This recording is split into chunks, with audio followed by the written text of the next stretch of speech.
Okay, so yesterday I was browsing Reddit and I found a bunch of people that were asking for entrepreneurship advice, how to start a business, how to grow a business. I want to show you the interesting ones. Question number 1. It's about finding success as an introverted entrepreneur. Any introverts here that are self-made millionaires, how did you do it as an introvert? Ooh, this is a good one.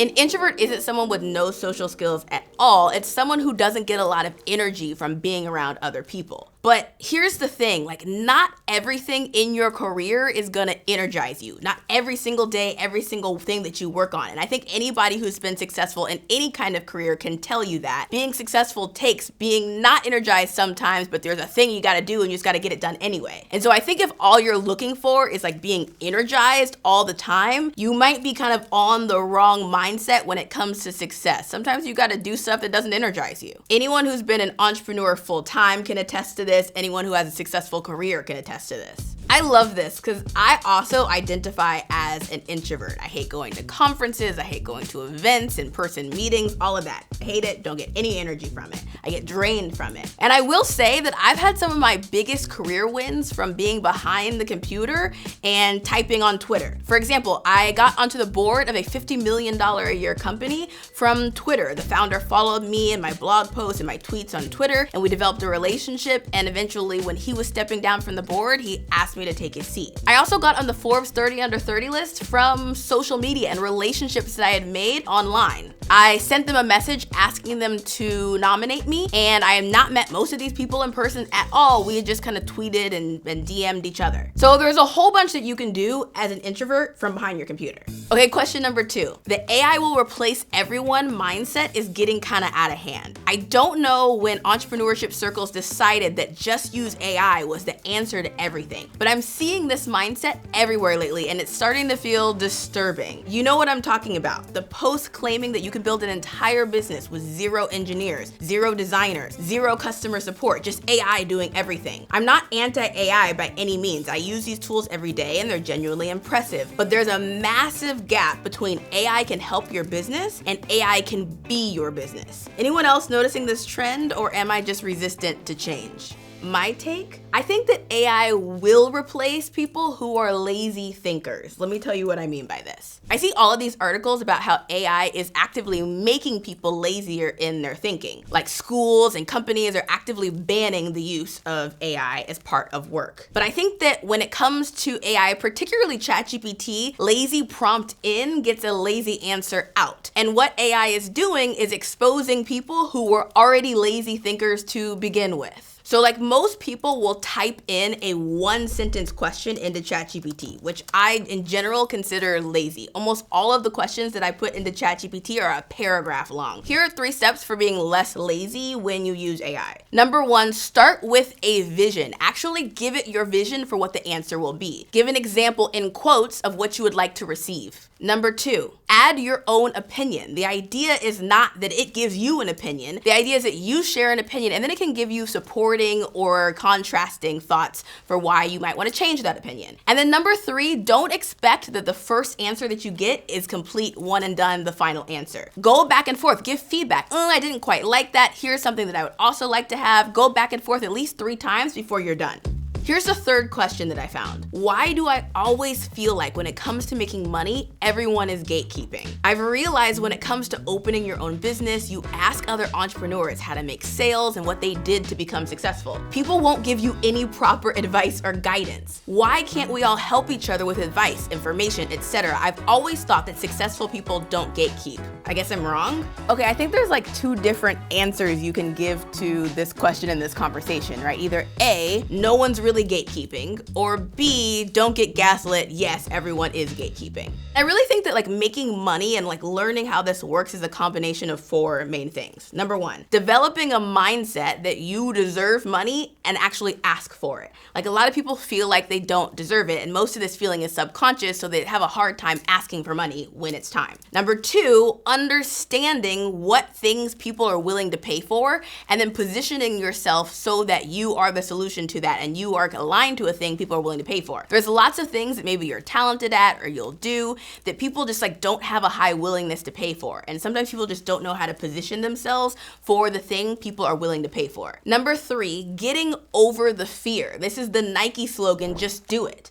Right? So it's about like getting enough attempts, just trying something over and over again, not quitting just because the first time didn't work. Getting enough shots on goal that one of those shots you get lucky enough and it works. And then number 4, developing a non-victim mindset. Like you can't be like, oh, no one told me exactly how to do it. Sometimes you have to like open up the computer, get on YouTube, look things up on your own to kind of take some initiative. And a lot of tracking people's success and having success for yourself is kind of finding someone else who had a roadmap that you liked, a path that you liked, and then reverse engineering what they did to figure out how you can do it for yourself. I think that there's not that much gatekeeping, not as much as you think, and you probably just haven't done those 4 things that I mentioned, those mindset blocks and getting out of the way to be able to hear and actually see what the path is for yourself. So I'm gonna go with like there's not that much gatekeeping, but I'm curious what you think. Question number 4 that I found says this: I have an entrepreneurial spirit but no direction or passion project. Am I doomed? Hey, I come from a family of entrepreneurs and I know what it takes to make visions come to life. I work super hard in my work and I'd love to have my own thing one day, but I have no vision. I'm wondering if any entrepreneur has felt the same. I'm interested in nearly every subject I come across, but I wouldn't say that I'm really passionate about one thing. Am I doomed?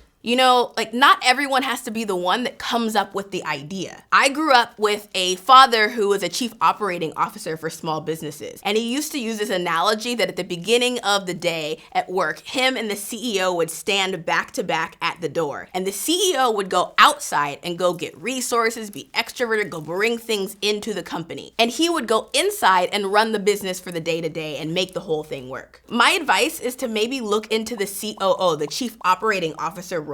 And of course you can still be a co-founder, but maybe you don't have to be the one who comes up with the idea. You can be the one who actually operates it and does a great job with that. Usually the idea guy sucks at execution anyway, so he's gonna need you. I don't think you're doomed, but the only way you are doomed is if you keep trying to force a strength that's just really not your strength. And then question number 5, how to recognize your skills and know what to sell. So this person says, I have a long time dream of pursuing entrepreneurship. As someone who's grown up in the boom of social media, I definitely have some skills related to marketing, for example. I've been thinking that my first step should be to search for contact information for small businesses and offer some kind of consultation. But then I'd call someone and what exactly would I say? Should I greet them and ask about their problems in business? That would sound a little awkward. I don't know if I want to do it like that. Or maybe I could start listing out what I could help with and see how people respond. I think there's 2 potential answers to this advice, right? 1, tell them what you're gonna do. Get on the phone with potential customers, tell them what you offer and see how they respond. And number 2, don't start by telling them what you're gonna offer. Greet them and ask them about their problems. Which advice would you give? I would first introduce myself as a CEO. Second, I would really quickly kind of explain what I'm doing using a we help X do Y sentence structure. So like we help small business owners grow on social media. I would third then do something in marketing that's called create the crisis. So I would acknowledge their problem and talk a little bit about the problem that they experience, but make sure I use words that they would use. So for example, I talk to so many small business owners and they're posting a lot on social media and they're getting really frustrated because no one's seeing the post. I'm using words that they would use. No one's seeing the post. And I'm not incorporating my solution yet. I didn't say so many entrepreneurs don't have a solution to help them get their post seen. I didn't say that. I just talked just about the problem. Then next, I just say that this is something that I'm helping businesses with. So just introduce it at the bridge if that's something you can help with. And spend the rest of the call. If the call is 30 minutes, that first part was like 2 minutes, and the rest of the 30 minutes is about you asking them questions. Why are you asking questions? Because you're gonna then at the end of the call say, okay, I'm gonna put together a proposal for you of what it would look like for me to help you. And you wanna ask questions that are gonna make that proposal a slam dunk. So for example, you wanna ask things like, how many people on your team are struggling with this? Are you the person who would make a decision about something like this? What else are you spending money on to solve this problem? What's a timeline for when you would wanna get the problem solved? So that that way you can put all of that in the proposal. So my answer is mainly B. Greet them really quickly, but mainly spend most of your time asking about their problems. That way you can shape and form your solution around what people actually need. So those are my thoughts on some of the questions people are asking on Reddit, but I think it would be really fun to hear some of the questions that you have about entrepreneurship. You can post them below in the comments. And if you thought some of the advice that I gave was terrible advice and you disagree, I would love to hear why.